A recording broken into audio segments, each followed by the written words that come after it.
Guys, this is a tutorial to show you how to do the composite project with the merge and blend option. So first thing, you need to open up your two images in Photoshop.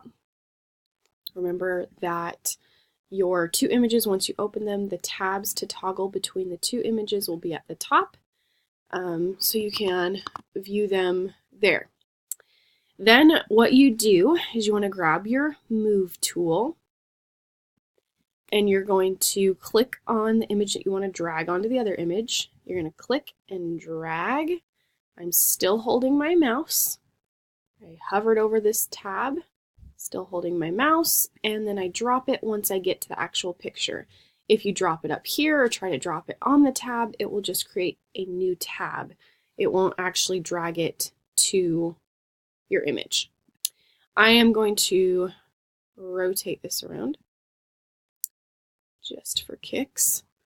And then at this point, you can resize, do what you want to do. Remember, you guys need to hold Shift down on your keyboard when you resize and make mine probably about that big, and then hit return on your keyboard.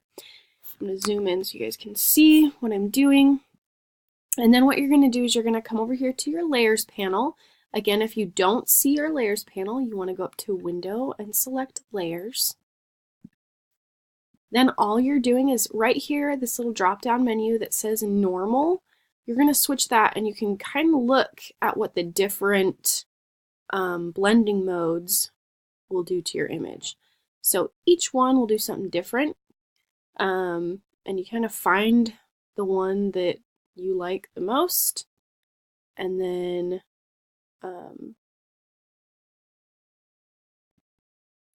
click on that one. So I'm just going to pick one here, but I kind of want to show you what each of them does. Obviously, you guys can kind of go through these and figure that out for yourself. Just for the sake of the project, I'm going to go ahead and click on the lighten one. And then at this point, what you can do is you can adjust the opacity right here, which basically shows, or the opacity tells Photoshop how much of this layer that you dragged on top to show. So if I move this opacity layer down, you'll see that that layer starts to disappear until I get to 0. So you can mess with that. You can also play with this just like selective color, and you can come down here and create a layer mask.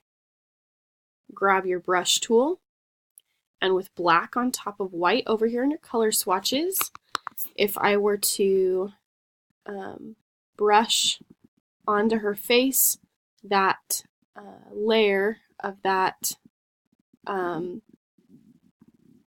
tree layer is disappearing. And remember, if I do something that I don't like, or like I'm starting to get the background, I can just switch to the white layer and it will bring that back. Remember, shortcuts on your keyboard, okay, to make your brushes bigger or smaller are the brackets by the letter P. The left bracket will make your brush smaller, the right bracket will make it bigger, and then you can just kind of brush away or brush on whatever you need to do. Okay, and it creates kind of a cool image. Now, if the bell rings and you're in the middle of your image, you would want to save it as a Photoshop file. So File, Save As, and make sure that right here it says Photoshop file, because otherwise you won't be able to access these layers later. Now, if we're finished, you want to change that to JPEG. So make sure that it says JPEG before you save it. And that's how you do the merge and blend.